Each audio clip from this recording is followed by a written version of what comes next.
اون کابوسی که دست و پای خیلی رو بسته.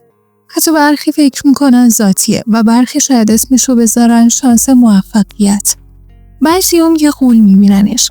اما ببینیم همینقدر بزرگه، همینقدر تقویت و داشتنش سخته.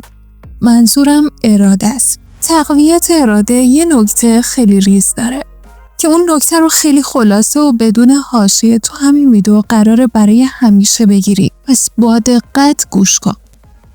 اول از همه ببینیم اراده چیه. از دیدگاه نوروساینس اراده به اون بخش از مغز مربوطه که مسئول توانایی کنترل خود، تصمیم گیری آگاهانه و مقاومت در برابر وسوسه ها برای رسیدن به اهداف بلند مدت هستش. اراده بیشتر از این که یه ویژگی ذاتی باشه، یه مهارتیه که با تمرین میتونی به دستش بیاری و مثل یه عضله میمونه که با هر بار تمرین قوی‌تر و قوی‌تر میشه. منظور از اراده بالا یعنی توانایی کنترل بخش لذت طلب مغز توسط اون بخشی از مغز که مسئول تصمیم گیری آگاهانه است. دکتر کلی مکگونیگال میگه اراده مثل عضله است. وقتی ازش استفاده میکنی قوی تر میشه. اما در عین حال وقتی بیش از حد بهش فشار بیاری خسته میشه و میبره. همینطور اراده یه مهارتی مربوط به مغز و ذهنه که با تمرین، تکرار و خودآگاهی ساخته میشه. هر بار که تصمیم درست میگیری قشر پیشانی قوی تر میشه و مسیرت به سمت اهداف واقعی روشن‌تر میشه. خب حالا ببینیم تله‌های رایج ذهنی که مثل یه دیواری بزرگ مقابل اراده هستن چیا؟ یکی از رایج‌ترین موانع تمرکز روی نتیجه به جای فراینده. مثلا زمانی که میخوای ورزش کنی و فقط به این فکر میکنی که چقدر وزن کم میکنم، مغز تحت فشار پیشبینی و تحلیل نتیجه قرار میگیره و زود خسته میشه. مغز به پاداش فوری عادت کرده. یعنی چی؟ یعنی دریافت دوپامین لحظه‌ای برای کارهای کوتاه مدت و نتیجهش میشه انگیزه لحظه‌ای ولی ناپایدار و بی‌ثبات. خب یه عامل پنهان دیگه‌ای که اراده رو فرسوده میکنه خستگی تصمیم گیریه.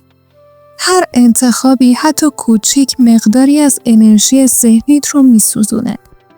برای همینه که بعد از یه روز پر از تصمیمات و انتخاب‌های مختلف، حتی ساده ترین کار مثل اینکه چی بخورم یا از کجا شروع کنم هم تبدیل به یه چالش میشه.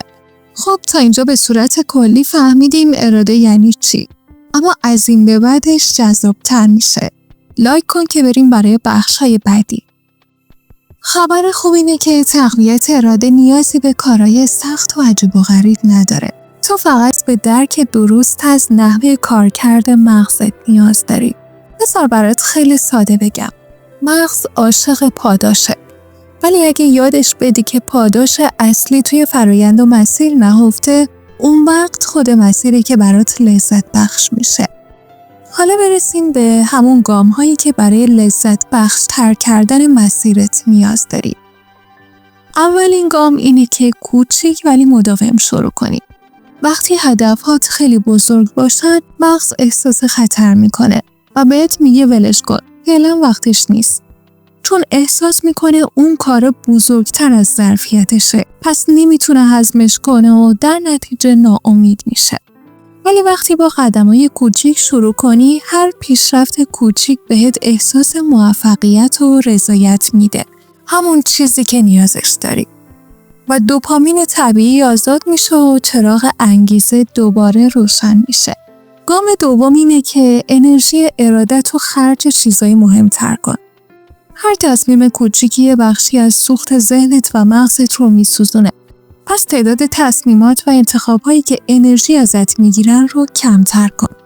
با این کار نیروی ارادت رو برای تصمیم‌های بزرگتر و معنادارتر نگه می‌داری. پس تقویت اراده به معنی جنگیدن با خودت نیست، بلکه درک سازوکار مغز و بازی کردن با قوانینشه.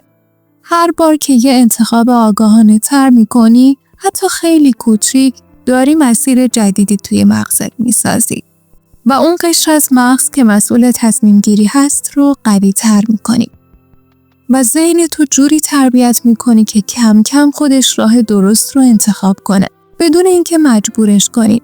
و درست همون لحظه است که میفهمی اراده یعنی همجهت شدن با مغزت، نه جنگیدن باهاش، که دقیقاً همون لحظه وارد مرحله تازه‌ای از رشد واقعی شدی. خب حالا فقط یک کار لازم انجام بدی.